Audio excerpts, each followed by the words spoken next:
ये कहानी है भारत और ऑस्ट्रेलिया के बीच खेले गए उस धमाकेदार मैच की, जब ऑस्ट्रेलियाई टीम पहले बल्लेबाजी करते हुए भारत के सामने 290 रनों का विशाल टारगेट खड़ा कर जीत का दम भर रही थी। फिर जवाबी कार्रवाई करने उतरी भारतीय टीम को कंगारुओं ने पहला झटका 0 के स्कोर पर दे डाला। ऐसे में कंगारुओं का जोश और जुनून चरम सीमा को पार कर जाता है। फिर भारत की लड़खड़ाती पारी को संभालने आए विराट कोहली ने सुरेश रैना के साथ मिलकर न सिर्फ पारी को संभाला बल्कि भारत को जीत की दहलीज तक भी पहुंचाया।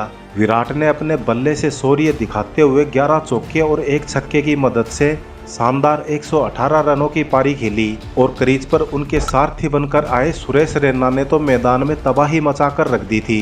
रैना ने मात्र 47 गेंदों में 9 चौके और 1 छक्का जड़ते हुए 71 रनों की विस्फोटक पारी खेली, जिसकी बदौलत भारत ने 5 विकेट से ये मैच जीतकर ऑस्ट्रेलिया के जीत के अरमानों को कुचल कर रख दिया। दोस्तों, रोमांच से भरपूर इस पूरे मैच का हाईलाइट वीडियो हम आपको दिखाएंगे, लेकिन आगे बढ़ने से पहले प्लीज इस वीडियो पर एक लाइक जरूर दीजिएगा। अगर आप चैनल पर नए हो तो सब्सक्राइब वाला बटन भी जरूर दबाएं। आपके प्यार और सपोर्ट के लिए आपका बहुत बहुत धन्यवाद। भारत और ऑस्ट्रेलिया के बीच ये धमाकेदार मुकाबला 20 अक्टूबर 2010 को विशाखापट्टनम के मैदान में शुरू होता है, जहां भारतीय कप्तान MS धोनी ने टॉस जीतकर पहले गेंदबाजी करने का फैसला किया। ऑस्ट्रेलिया की तरफ से शान मार्श के साथ टिम पाइन पारी की शुरुआत करने मैदान में उतरते हैं। हालांकि भारतीय गेंदबाजों ने शुरुआत से ही कंगारू बल्लेबाजों पर दबाव बनाना शुरू कर दिया, जिसके चलते ऑस्ट्रेलिया की पारी काफी धीमी रहती है। ऐसे में मार्श और पाइन एक एक रन के लिए छटपटा रहे थे और इसी तिलमिलाहट का फायदा उठाते हुए आशीष नेहरा ने शान मार्श को ऐसा बोल्ड मारा कि बेचारा मार्श बिना खाता खोले ही सीधा पेवेलियन की राह पकड़ लेता है। फिर अगले कुछ ओवरों तक भारतीय गेंदबाजों ने ऑस्ट्रेलियाई पारी को बांध कर रख दिया। दोनों बल्लेबाज अगले 3 ओवर में महज 4 रन ही जोड़ पाते हैं। टिम पाइन माइकल क्लार्क के साथ मिलकर रन गति को बढ़ाने की पूरी कोशिश कर रहे थे। धीमी रन गति के दबाव में टिम पाइन फ्रस्ट्रेशन में आ जाते हैं और गेंद को उठाकर मारने के प्रयास में विनय कुमार के हाथों में कैच थमा बैठे। 16 के स्कोर पर भारत को दूसरी सफलता मिल चुकी थी, लेकिन यहां से माइकल क्लार्क और माइकल हसी ने ऑस्ट्रेलिया की डूबती नैया को संभाला और सिर्फ संभाला ही नहीं बल्कि भारतीय गेंदबाजों पर काउंटर अटैक करते हुए ताबड़तोड़ बल्लेबाजी करना शुरू कर दिया। रन रथ पर सवार माइकल हसी और माइकल क्लार्क ने भारतीय गेंदबाजों को विकेटों के लिए तरसा दिया। दोनों ने मिलकर पहले तो ऑस्ट्रेलिया को 100 रनों के पार पहुंचाया, फिर अपना अपना अर्धशतक लगाते हुए भारत के सामने चुनौती बनकर खड़े हो जाते हैं। हालांकि काफी मशक्कत के बाद अंततः अश्विन ने माइकल हसी को आउट जरूर किया, लेकिन तब तक काफी देर हो चुकी थी, क्योंकि माइकल हसी 69 रनों की बेहतरीन पारी खेल ऑस्ट्रेलिया को 160 रनों तक पहुंचा देते हैं। और यहां से आगे भी भारत के लिए मुसीबतें कम होने का नाम नहीं ले रही थी, क्योंकि अब माइकल क्लार्क ने भी मैदान के चारों तरफ बाउंड्री की झड़ी लगा दी और दूसरे छोर पर उनका साथ देने आए कैमरन व्हाइट भी आते ही भारतीय गेंदबाजों पर टूट पड़ते हैं। माइकल क्लार्क और कैमरन व्हाइट पारी के आखिरी ओवरों तक क्रीज पर डटे रहते हैं, जहां कैमरन व्हाइट ने तो आखिरी ओवर में तबाही मचाते हुए 23 रन ठोक डाले।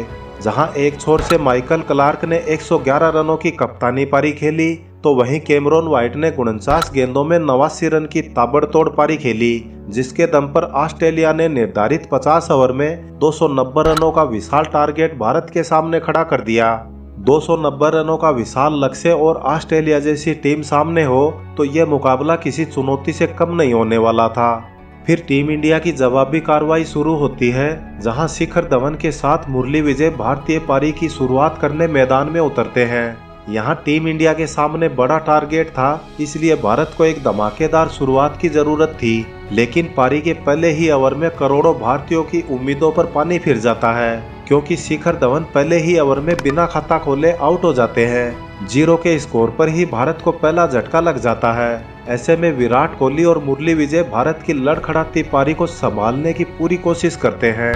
मुरली विजय ने आत्मविश्वास दिखाते हुए कुछ बेहतरीन शॉट जरूर लगाए, पर दुख की बात यह थी कि मुरली विजय भी अपनी पारी को बड़े स्कोर में तब्दील नहीं कर पाए और मात्र 15 रनों की छोटी सी पारी खेल मुरली विजय भी पेवेलियन की राह पकड़ लेते हैं। अब तक 8 ओवर का खेल समाप्त हो चुका था और भारतीय टीम 2 विकेट खोकर मात्र 35 रन ही स्कोरबोर्ड पर लगा पाती है। अब विराट कोहली का साथ देने युवराज सिंह मैदान में आते हैं। यहाँ से युवराज और कोहली ने भारतीय पारी को संभाला और साथ ही रन गति को भी तेजी से आगे बढ़ाया। एक तरफ जहां विराट कोहली के क्लासिक शॉट जिसे रोक पाना ऑस्ट्रेलियाई फील्डरों के लिए मुश्किल हो रहा था, तो वहीं युवराज सिंह के दनदनाते शॉट बाउंड्री से पहले रुकने का नाम नहीं ले रहे थे। दोनों छोर से विराट और युवराज का प्रहार कंगारू गेंदबाजी अटैक को धराशायी करके रख देता है। विराट कोहली बड़ी ही बहादुरी के साथ कंगारू गेंदबाजों का सामना करते हुए 23वें ओवर में अपना अर्धशतक भी पूरा कर लेते हैं। यहाँ पारी के दौरान युवराज सिंह भी जैसा नाम वैसा कारनामा करके दिखाते हैं। युवराज सिंह विराट कोहली का कंधे से कंधा मिलाकर साथ देते हुए पहले तो अपना 44वां अर्धशतक पूरा करते हैं और 115 गेंदों में 103 रनों की पार्टनरशिप भी पूरी कर लेते हैं। भारतीय टीम 150 का आंकड़ा पार कर मजबूत स्थिति में आ चुकी थी, लेकिन तभी विराट कोहली बुरी तरह से इंजर्ड हो जाते हैं और तेज दर से कराते हुए बीच मैदान पर ही गिर पड़े। यहाँ भारतीय टीम के लिए एक साथ दो बुरी खबर आती है। एक तो विराट कोहली इंजर्ड थे और दूसरी तरफ सेट हो चुके युवराज सिंह भी 58 रनों की पारी खेल आउट हो जाते हैं। अब इस मैच में ऑस्ट्रेलिया का पलड़ा एक बार फिर से भारी होता दिखने लगा, लेकिन तभी मैदान पर कंगारू गेंदबाजों के लिए सुनामी बनकर आते हैं सुरेश रैना, जिनका साथ दे रहा था घायल शेर विराट कोहली, जिन्होंने भारतीय टीम को असहनीय दर्द के बावजूद न सिर्फ मुश्किल स्थिति से बाहर निकाला बल्कि कंगारुओं की जबरदस्त धुलाई जारी रखी। विराट कोहली रनर के साथ बल्लेबाजी कर रहे थे और विकट परिस्थितियों में शानदार शतक जड़कर भारतीय टीम को एक मजबूत स्थिति में लाकर खड़ा कर देते हैं। विराट कोहली शतक पूरा करने के बाद और ज्यादा विकराल रूप में आ चुके थे। उन्होंने मैकी के ओवर में लगातार 2 चौके और एक आसमानी छक्का जड़कर स्कोरबोर्ड को सीधा 250 रनों के पार पहुंचा दिया। लेकिन इसके बाद जो हुआ उसे देख पूरे भारतीय फैंस की सांसें गले में अटक जाती हैं। फिर से एक बड़ा शॉट लगाने के प्रयास में विराट कोहली की पारी का अंत हो जाता है। उन्हें जॉन हेस्टिंग ने जेम्स होप के हाथों बाउंड्री पर कैच आउट करवाया। 118 रनों की लाजवाब पारी खेल विराट कोहली आउट जरूर हो जाते हैं, लेकिन विराट की इस अद्भुत पारी ने करोड़ों भारतीयों का दिल जीत लिया। फिर भारतीय कप्तान MS धोनी बल्लेबाजी के लिए आए और पहली ही गेंद पर बिना खाता खोले क्लीन बोल्ड हो जाते हैं। यहाँ से भारतीय टीम एक बार फिर से संकट की स्थिति में गिर चुकी थी, क्योंकि 257 के स्कोर पर लगातार 2 विकेट गिर जाते हैं और अभी भी भारत को जीत के लिए 36 गेंदों में 33 रनों की जरूरत थी। ऐसे में भारतीय फैंस को ये डर था कि कहीं भारतीय टीम जीत की दहलीज पर आकर इस मैच को ना गवा बैठे। लेकिन भारत के लिए सुकून की बात ये थी कि सुरेश रैना एक छोर से खूंटा गाड़कर बल्लेबाजी कर रहे थे, जिन्होंने अब तक अपना अर्धशतक भी पूरा कर लिया था। इसके बाद रैना ने एक जबरदस्त प्रहार कर गेंद को सीधे स्टेडियम में बैठे दर्शकों के बीच पहुंचा दिया, जिसे देख भारतीय दर्शक खुशी के मारे झूमने लगते हैं। अब भारतीय टीम जीत की दहलीज पर दस्तक दे चुकी थी। फिर 49वें ओवर में सौरभ तिवारी के बल्ले से जीत का चौका निकलता है और भारत 5 विकेट से ये मैच जीत लेती है। विराट कोहली के शानदार 118 रन और सुरेश रैना की 47 गेंदों में नॉट आउट 71 रन की पारी ने भारत को विजयी बना दिया।